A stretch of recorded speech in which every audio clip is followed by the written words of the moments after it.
তাহলে বলুন আমি আপনাকে কিভাবে সাহায্য করতে পারি। স্যার, কি আর বলবো, আমার তো অনেক বড় সমস্যা স্যার। আর সব সমস্যাই যে আমার মাথায় স্যার।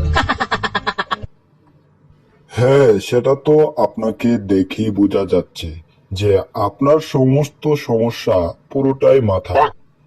তো আপনার কি সমস্যা সেটা আমাকে একটু খুলে বলুন।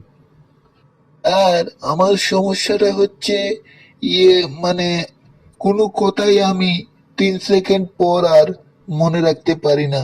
সেই কথাটা আমি ভুলে যাই। ওহ, তাহলে এটা তো অনেক বড় সমস্যা। তো এই সমস্যাটা আপনি কয়দিন ধরে ভুগছেন? হ্যাঁ, আমার আবার কি সমস্যা? কি বলছেন আপনি এসব? হ্যাঁ, এ তো সত্যি অনেক বড় সমস্যা। উফ, আর পারছি না।